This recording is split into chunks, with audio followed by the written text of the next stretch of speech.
ଖାଉଛ ପଖାଳ ନା ଧରିବାକୁ ତୁମକୁ ଲାଜ ଲାଗୁଛି? ଭାଇ ଓଡ଼ିଆ ହେଇଛ ତମେ, ଆମେ ଓଡ଼ିଆ ପରା, ଆମେ ସବୁଥିରେ ନମ୍ବର ୱାନ୍।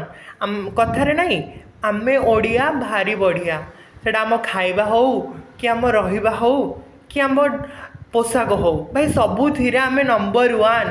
ତ କାହିଁକି ଆମେ ମାନେ ଆମ ଭାଷାକୁ ଏମିତି ତଳେ ପକାଉଛେ? ଆମେ ଆଜିକାଲି ମୁଁ ଦେଖିଛି ଓଡ଼ିଆକୁ ଭୁଲିକି ସମସ୍ତେ ଫରେନ୍ ଲାଙ୍ଗୁଏଜ୍ରେ କଥା ହେଉଛନ୍ତି। ଭାଇ ଯେଉଁଠି ଦରକାର ସେଇଠି କଥା ହୁଅ ନା। ଓଡ଼ିଆଟାକୁ ଆମେ ଆମେ କହୁଛେ କି ଆମ ଓଡ଼ିଆ ତଳକୁ ଯାଉଛି, ଓଡ଼ିଶାକୁ ସେତିକି ପ୍ରାୟୋରିଟି ମିଳୁନି। କାହିଁକି ମିଳୁନି? କାରଣ ଆମେମାନେ ହିଁ ଆମ ଓଡ଼ିଶାକୁ ତଳେ ପକାଉଛେ। ଭାଇ ଯଦି ଆମେ ଓଡ଼ିଶାରେ କଥା ହେବା, ଓଡ଼ିଶାକୁ କଲଚରକୁ ଆମେ ଲୁଚେଇ ଦେଉଛେ, ଆମ ସାଙ୍ଗମାନଙ୍କ ସହିତ ଆମେ ଲୁଚେଇ ଦେଉଛେ, ଯଦି ସେଇଟାକୁ ଆମେ ଲୋକଲୋଚନକୁ ନ ଆଣିବା ତାହେଲେ କେମିତି ଓଡ଼ିଶାକୁ ମାନେ ଆଗକୁ ଯିବ? ଆମେ କହୁଛେ ଓଡ଼ିଶାକୁ କିଛି ମିଳୁନି, ଯଦି ଆମେ ଷ୍ଟାର୍ଟିଂ କରିବା ଦେନ୍